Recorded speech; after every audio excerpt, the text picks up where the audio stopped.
What's up, everybody? Welcome back to the Make an Impact podcast with real stories, real people, and real impact. My name's Stephen Turnbull. I'm an entrepreneur, husband, and father on a mission to empower individuals to share their stories so they can make an impact on you. We had Keith Brown in, founder of Community Lens Media, even gave me this cool hat. Incredible story of what he's doing and the movement he's doing with his channel, the people he's spotlighting that are doing amazing things here in the community and beyond. It's a great conversation. Let's get into Keith Brown.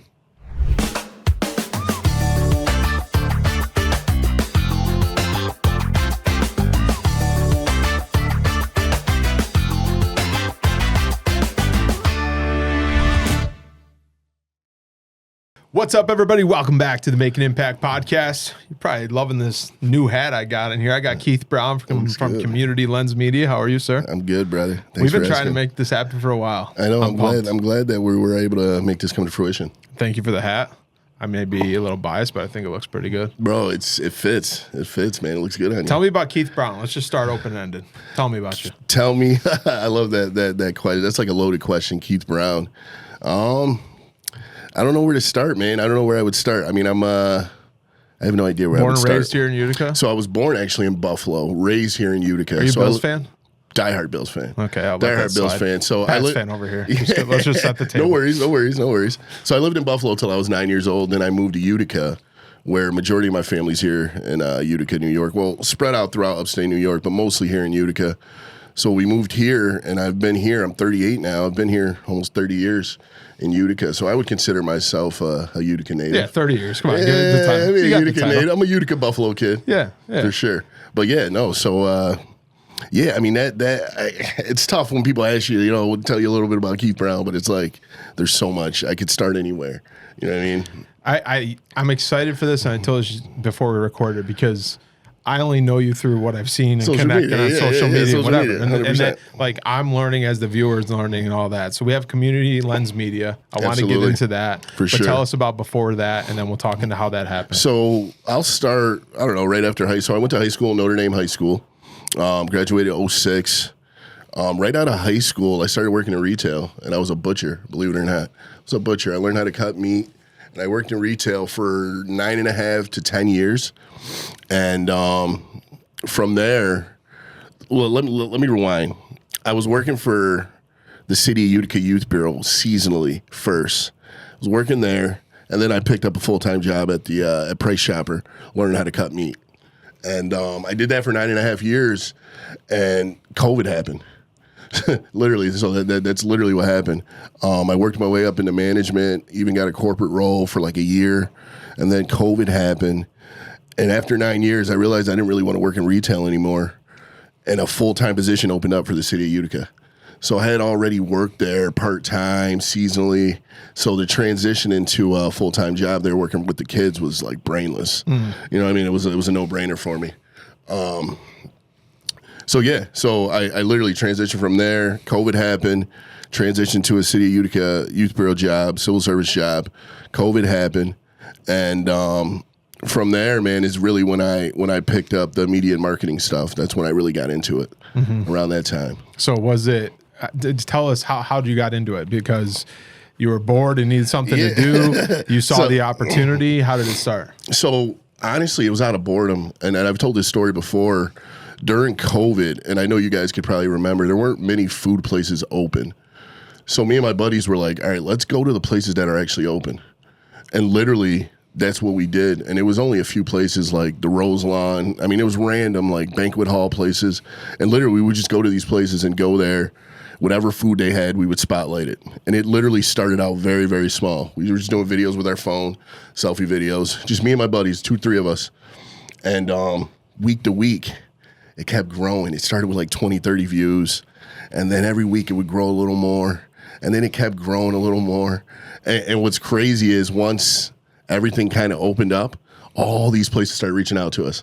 And we had no idea what we were doing. We were just like three buddies just having fun with the content we were creating. But we realized it was resonating with people. And people actually enjoyed our banter. They enjoyed us, what they were seeing, and us just talking about the food. And we're like, bro, we got to build something here. And another buddy of mine was already kind of doing a food show. Shout out to Geo Gump, Eat Local. Got the hat on. Yeah. So Geo had like a structured thing with Eat Local. He had a platform. He had cameras, mics. He had everything it took to kind of build up a platform. And we were just kind of just winging it with our phones. So he was like, bro, you want to just kind of connect with me and we can just kind of build something from here. And obviously COVID had just opened up. So all these food places were open now. All these pizza places. So we started doing pizza and wing reviews. That's where we started. And then from there, real restaurants were like, why don't you come try our appetizers and get a real meal? And it kind of just, bro, it took on a life of its own. And before we knew it, we were like a year or two in creating this food content, traveling around all the greater Utica area. And the brand was growing. People knew what Eat Local was. And around that time, literally, this is no exaggeration, Scott and Spina were building Love Living Local. So they kind of took notice of what we were doing with Eat Local.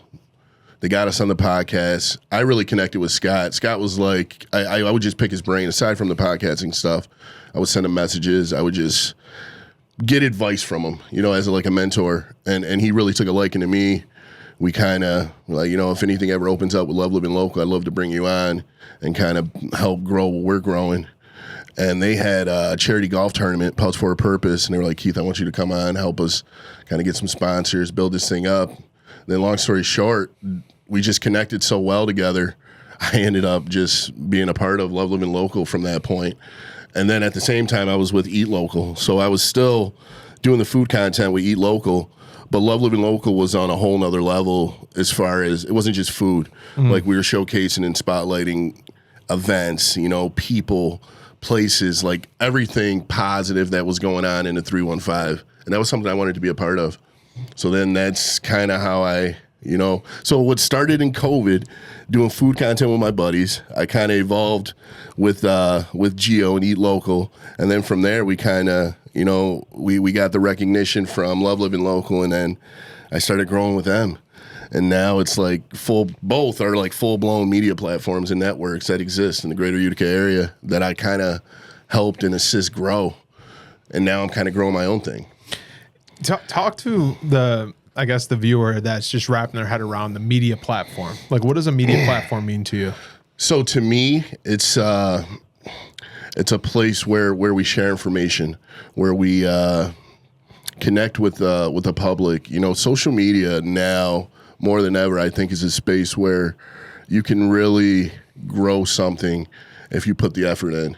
And I think growing a platform where you could share voices and shed a light on different businesses or people and places and events that don't normally get a light shed on them, that's really what it meant to me, providing a place where we can, put some positive into the social media space. Because I think we were coming out of a time, too, and during COVID, you guys see it when you scroll your phones, people can be toxic, they could be negative in the social media space. So I think for us locally, we wanted to, if we could do anything, we want to flood the timelines with as much positive stuff as we can to kind of weed out that negative stuff and give people something to like smile and laugh about. And maybe share it with their friends and family and really enjoy what we're building.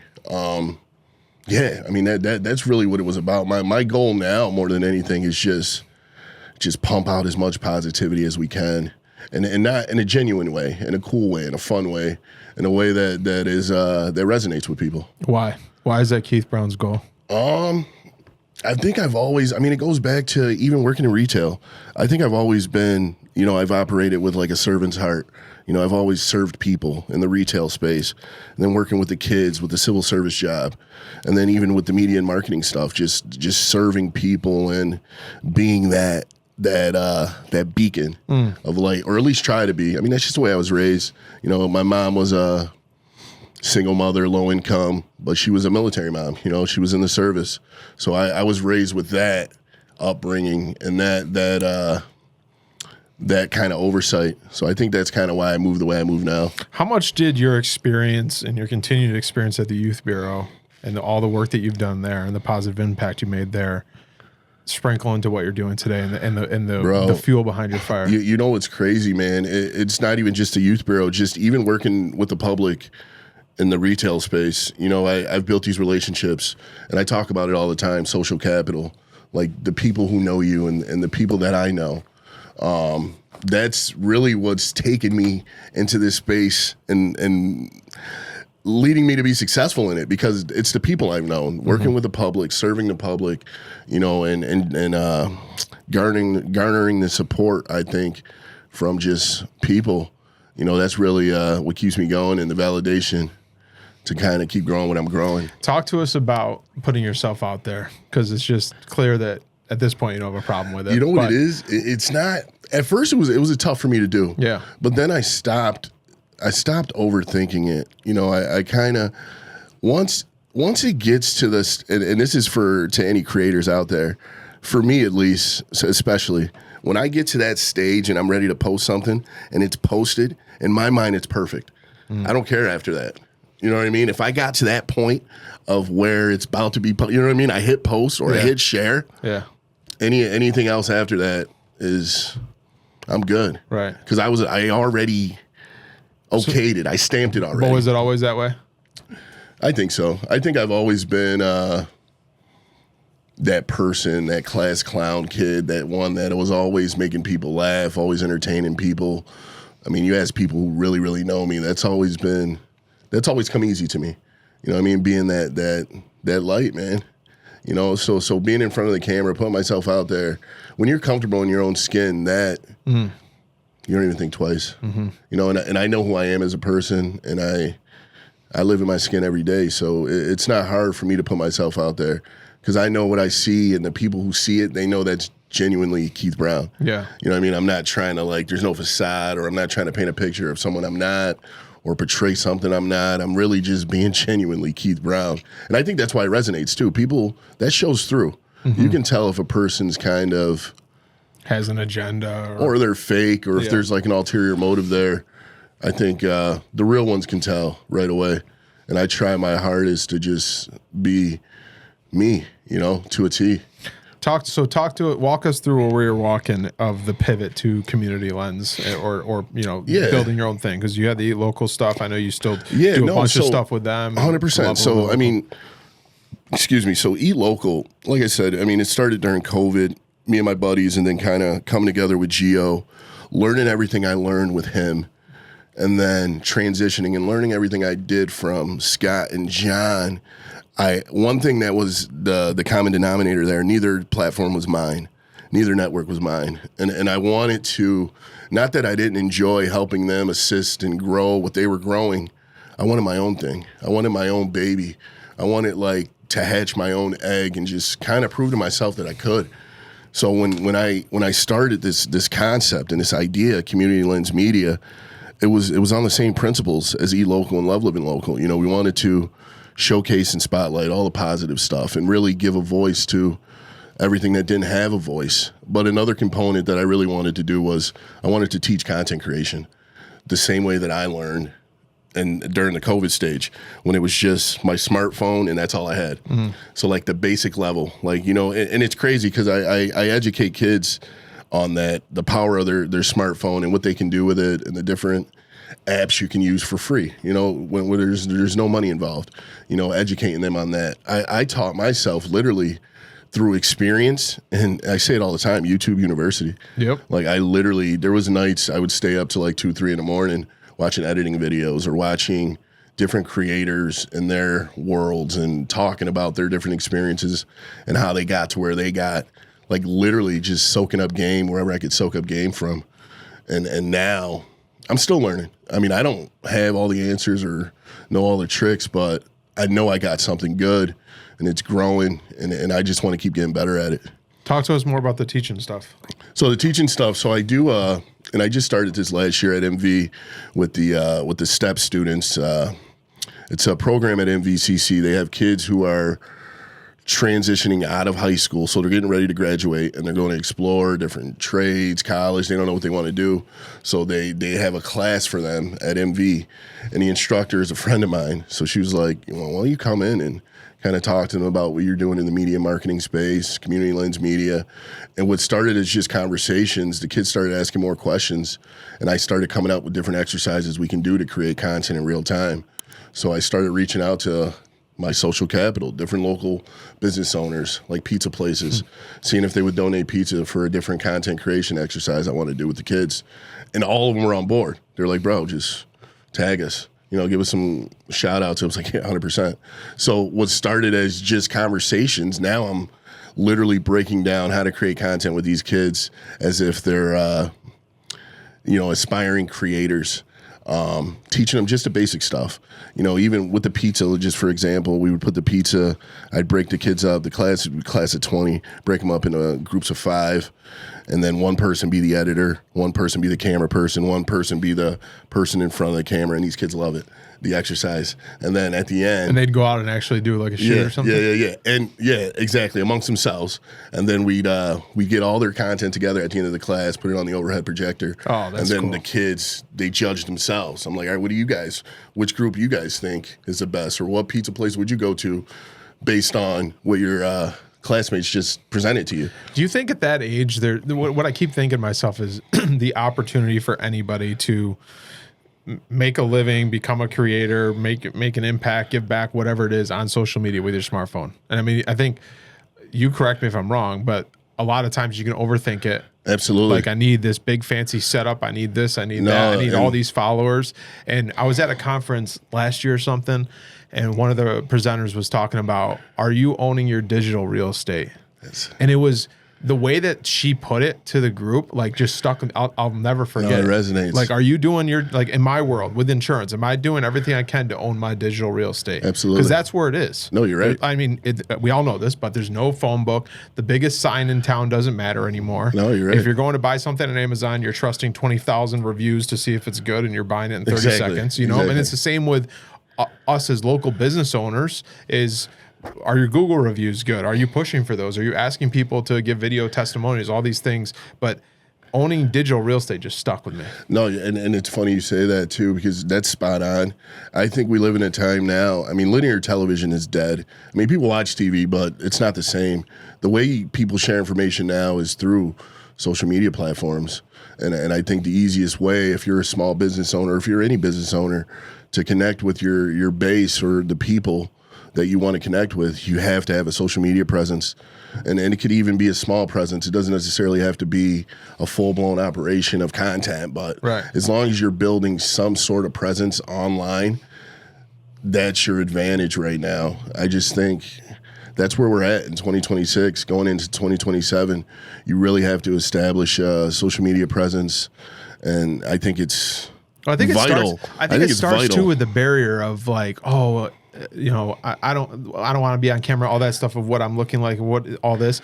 But if you think about it, everybody's doing something that somebody else is going to be interested in, right? Absolutely. And so I've shared this before, but we have a separate podcast that I do with a guy in Long Island that is just about documenting what it's like to start an insurance agency. We did it for no reason other than like getting in the room with cool people that are doing cool things. Absolutely. And it's morphed into this big meetup. I was in New York City last week, and we had 25 agency owners flying from around the country to have a one-day meeting and all this. But there's other people that are out there that are looking for that content. Other example, my wife and I are in the stages of planning to build our forever home. Super exciting. One of the things we've been planning for years. Will it happen in 5 years, 10 years? We don't know. But she found this couple in Idaho on TikTok that it's like the exact same home. They're self-building it. Like, and like at night now, she's like, "Oh, look at this! What they did in the bathroom!" Yeah. Like, look, but like, no, I get it. And I that's what that person's going through, and is just documenting it and sharing it. Absolutely. And now my wife's best friends with her from across the country. Like that's an incredible story. I think. I'm just going back to the question with this younger generation that you're working with, which I think is so cool, by the way. Do you think there's the understanding of the opportunity they have? I think, you know what's funny? Because I think, how old are you? 31. So we're like same generation. We didn't grow up with the phones. Like these kids, I want to say they take it for granted, but I don't know if they realize the power they truly have in their hands. And I think I try and like emphasize that you guys have no idea the power. Like there's so much you can do with just educate yourself for 5 minutes. I mean, you're already on your phone anyway. I mean, a lot of times these kids are scrolling nonsense. Why not scroll something that interests you that could further develop whatever you got going on in your world. I try and stress that to these kids because I don't know if they realize that. I think because it's always been in their hands and it's always been at their, you know, their I don't know what the word is, but they've always had it. Right. So like they haven't experienced the shift. Exactly. Yeah. So I think adults like us in our generation, you know, the 30 to 40-year-olds, like people like us, I think it's imperative that we are the ones that got to educate these young people, you know, because we're not too old, we're not too young, we got a little bit of life experience, and I think we can speak to not having it. Mm-hmm. You know what I mean? Not having that power and what we had to do to kind of get to where we are. Right.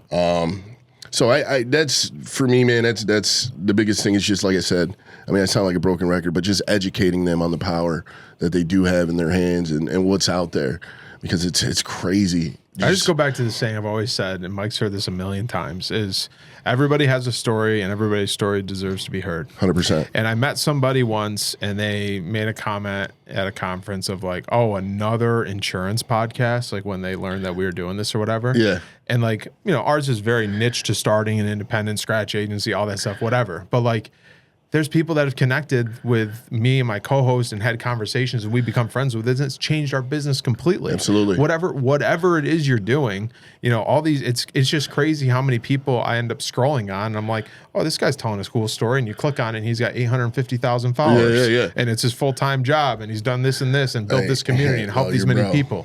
I think there's still just the siloed of opportunity. And I think personally, a lot of it is like the fear of starting. That too.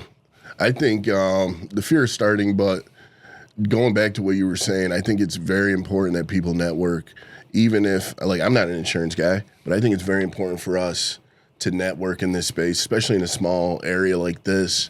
I think building community is vital, man, to the growth of all of our, you know what I mean, me in the media marketing space, you in your insurance world, but just in general, you got to connect with like-minded individuals, regardless of what field they're in, just to kind of build community.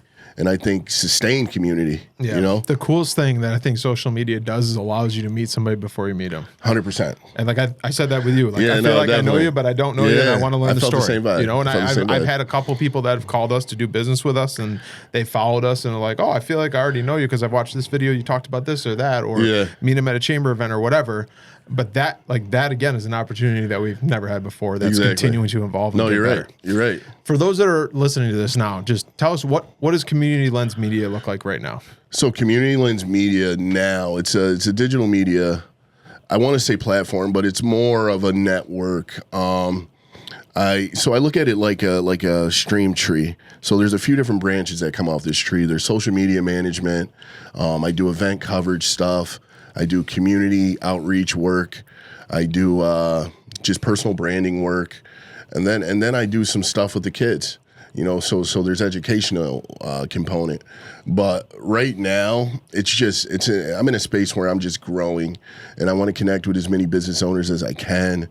I want to build with as many people as I can. I want to highlight as many community events as I can, be a part of them, and I want the area to know my name and know the brand and associate it with positivity and just being a beacon, man. I really just want it to be like a beacon of light. And I think I'm getting there. I think most people who don't know me, who know the brand, they see that. Mm-hmm. You know, and like I said, it goes back to, I'm just genuinely me, and it shows through. Anyone who knows Keith Brown, they know, or if they know me from Eat Local or they know me from Love Living Local, it's consistently the same. Mm-hmm. It's the same Keith in all those different mediums. And I pride myself on that. You know, I don't want, like, you ask John or Scott how Keith Brown is, you ask Gio, they're going to tell you probably the same exact thing. Mm-hmm. You know, just a solid dude, you know, someone that you can rely on, community guy, cares about the kids, cares about the city, cares about the place that raised him. Has cool hats. Yeah, cool hats. Absolutely, bro. Family guy for sure. And I like I said, I'm a people's person. I know people say that, but I really genuinely feel like I'm a people's person. And it's, I care about people, man. So like Community Lens Media for me now this is my legacy. You know, I don't have any children of my own now. I work with kids. I want kids, but I mean, it hasn't come to fruition yet. So everything I pour into anything I'm a part of, anything my name is attached to, that's my legacy. And I care about that. What was the moment that you had the aha moment that I think I'm onto something? During COVID, when we were literally just me and my roommate just doing these food reviews, and I noticed from week 1 to like week 6, first week we got like 10 to 20 views. By week 6, we're up to like 1,000, and we're literally just doing selfie videos. So I'm like, all right, wait. So there's people actually watching what we're doing? Because I had no idea people cared about my perspective. I mean, you got to have a little ego to think that people care about you. But we were just recording because we were bored. I wasn't recording for likes. Right. I was recording just because we had nothing to do during COVID. Right. So when I realized, I was like, damn, we got something here. And then all the feedback I was getting, people were like, bro, I love you on screen. I love you on camera. You got the charisma. You're animated. You're a funny dude. So for me, I've heard that my whole life. So I'm like, all right, let's keep doing this. Let's keep growing this. So really, during COVID, man, that's really when I had that moment. I knew I wasn't going to be a butcher all my life. I did that for 10 years. I knew I still wanted to make an impact with the kids in the youth bureau, but there was still an itch that I wasn't. And then COVID happened. And I think that was a sign that showed me how creative I really was and how much I wanted to tap into that side of me and keep growing that. And now we're 6 years removed from COVID, 7 years removed from COVID, and I've been a part of 2 of the biggest, media platforms in Central New York, and now growing my own. So for me, man, it's that's a gratification. Yeah, right. I mean, it took a while, but it's still growing. But to be where I am now, to have my own business and a digital media company, I would have never thought that 6 years ago. Did you ever have moments where you quit? Yeah, almost every day. If I'm honest, right in the parking lot. I don't want to say quit. You know what it is? Because once you have your own, and you could probably speak to this, when you have your own business, there's things that you don't realize from the outside until you actually have that as your own. All the administrative stuff, the scheduling, all this stuff you got to do that has nothing to do with creating content. Well, and I think not to interrupt you, the biggest misconception that you don't realize with that is there's different steps and seasons of the business that you don't realize you have to respect until they come. For sure. Man. Until it turned into a business, you were like, oh, I got to do this, this, and this now? I just want to grab my phone and go make an impact on all these stories. But those are part of it. The hardest part for me was once managing time, and I'm still learning that, blocking off time for this and that. Because what I'll do is sometimes I'll run around all week, like I was today, running around all day. And, I got all this footage, all this stuff. Now I got to get home and edit this stuff. And it's 4 or 5 different projects. It's not just one. Right. So I got to go. And then you get home, take a shower, you sit down. I got to put my laptop out. Right? Yeah. You know what I mean? So that is that's been the hardest, because that's the work part. You know what I mean? That's the work. Right. But it's also yeah, this is my work though. You know what I mean? Yeah, it's a love-hate relationship. Yeah, it's not like somebody handed me work, or I got work handed to me in my queue that I got to get done.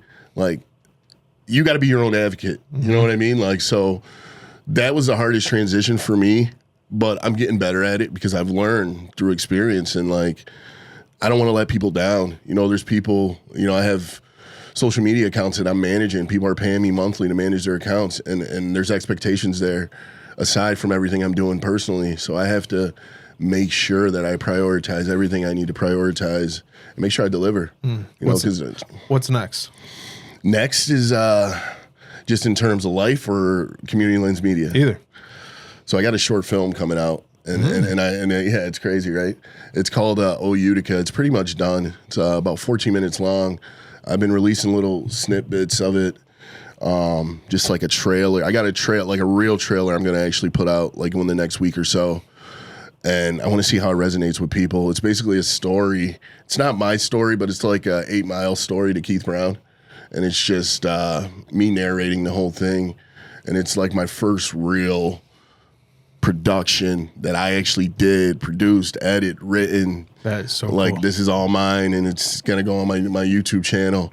And this is my first real big, because everything I do is normally short form content. So this was a project that I've got clips from COVID incorporated in this. So this is really a story from when I started to now.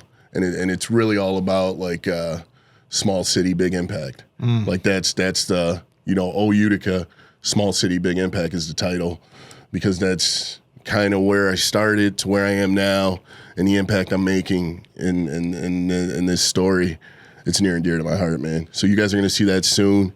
I'm glad you asked me about that, but that's probably the next biggest thing that I'm working on right now. You know what's so cool to me is just walking through and learning this all in real time is that's another branch of the tree. You're the one who said it. That's another branch of the tree, man. You know, but like, I'm sure you didn't think during COVID or even during that pivotal moment where I have something here. Yeah. The event coverage, the social media marketing, working with small companies on that. And now this, like it's all different opportunities that are coming as you are evolving, not only as a person, as a business owner. No, it's all organic too.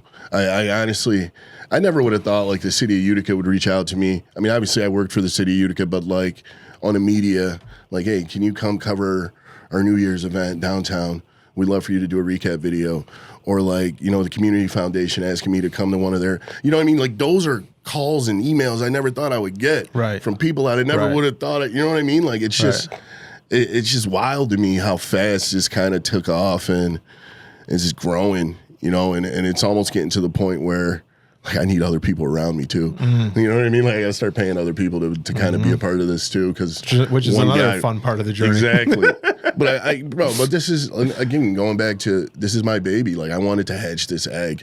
You know, like I didn't get into this to keep it as small as possible. Right. You know what I mean? I wanted to grow this as big as possible. You know, and be like I said, a beacon, man.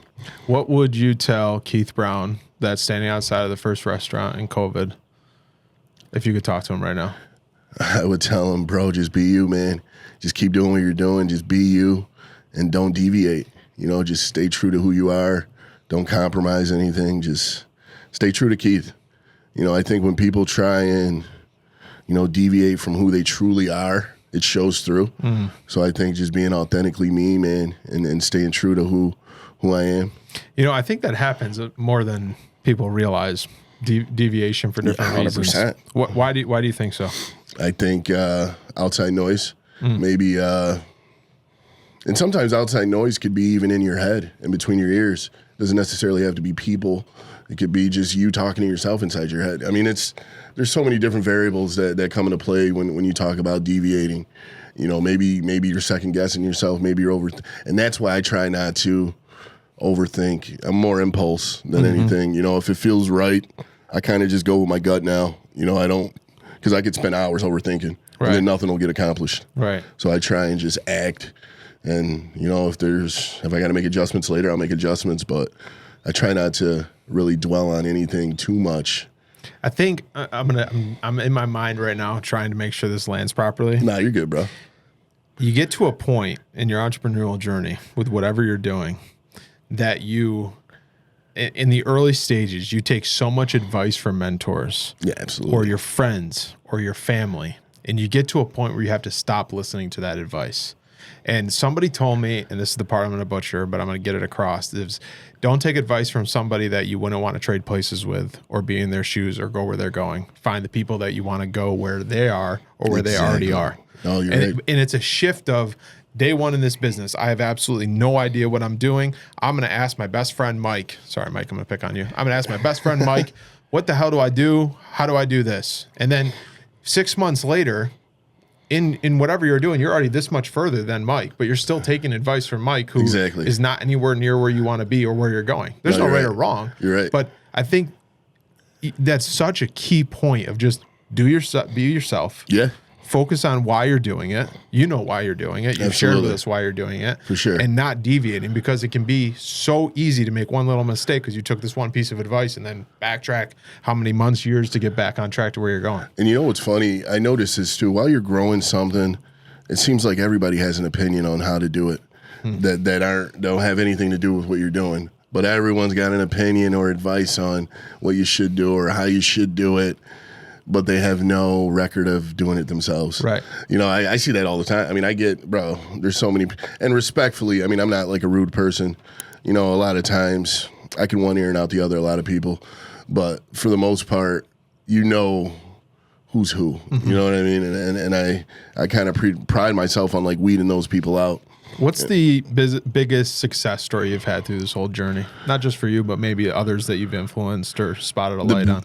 I think just where I'm going with it, just seeing like working with the kids, that component, teaching content, because you got to think we live in an area now, and you could fact check this. I mean, content creation is $300 billion industry globally, but it's non-existent here in Utica. Like literally, like there's no clear-cut pathway. So I think with me, there is now, baby. Exactly, there is now. I'm just saying. That's what I think. What I got the most out of is providing that opportunity to some of these kids that I'm working with and these aspiring creators, and being the person that I didn't have when I got into it. Not to say that I knew what I was getting into, but if there was someone educating me a little bit, it might have made the come up a little easier.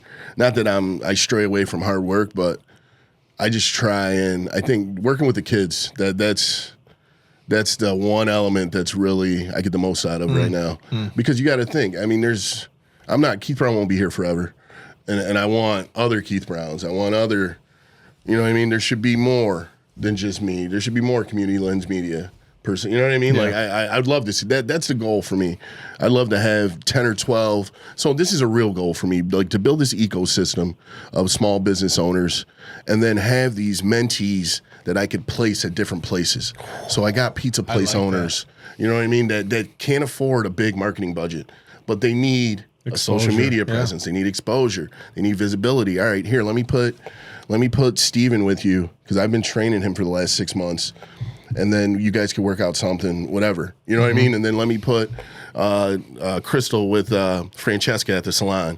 And you know what I mean? Like, or the auto mechanic with Steve or whatever. You know what I mean? Like, that's the goal for me, to build an ecosystem and a pipeline that I could have with these small business owners, and then help them grow their presence and platform and exposure and visibility like we spoke about.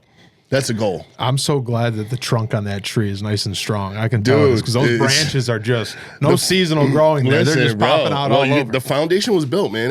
Like I said, it started with learning everything I learned with Eat Local, Gio, and his team, and Love Living Local with Scott and John, and literally bringing everything I learned from those two and just kind of growing my tree. So cool to watch. And they're both in support of me. So, and that's another thing too. Like, that made it easy for me. You know, Gio and E-Local, they love everything I'm doing. Scott and John obviously encourage me to do this. They're like, bro, let's keep. There's no competition at the top. No, there's no competition, man. You know, let's grow together. That's so cool. You know, we got to wrap this up. I could talk for another hour. We're good. Where can everybody find? First off, tell us about these hats. So these hats, and this is another off the tree. Another branch. So I'm doing merch collabs. So I partner with different nonprofits. The first drop I did was with Backyard Hope, and they do gently used clothing, all that stuff. So I give 50% of the proceeds to Backyard Hope. So that was my first drop. And it's crazy to think, too, like a small business owner just getting started, and I'm giving away the money that I'm earning. But it wasn't about the money. It's more about the brand alignment and the mission that I'm on. So the same thing with that, with the City of Utica Youth Bureau. That's near and dear to my heart. I figured my next drop would be the proceeds would go to them, because that's something that I know could really use any funding they can, you know, to kind of help their programming. So that's where I'm at with the merch side. So anytime I drop something on the merch side, it's going to be in an affiliation with a different nonprofit, and then I'll share the proceeds with them. So that's a goal with that. And then where can everybody find you? YouTube. Facebook. So I'm Community Lens Media on everything: Facebook, Instagram, X, TikTok, LinkedIn, but then Keith Brown too on everything too as well. Awesome. Yeah, and for sure. The film's coming out when? The film should be out. I don't want to give an exact date, but definitely before summer's over. All right. So we got a few weeks. Give me a few weeks, and you'll definitely look forward to that. I appreciate you taking the time. I'm glad we made this happen. I appreciate you, man. Good, man. I appreciate it. Everybody, that's another episode of the Make an Impact podcast. Until next time, go out there, lead with purpose, and make an impact in someone's life today, even if that's your own. My name's Stephen Turnbull. We'll see you next week. Take care.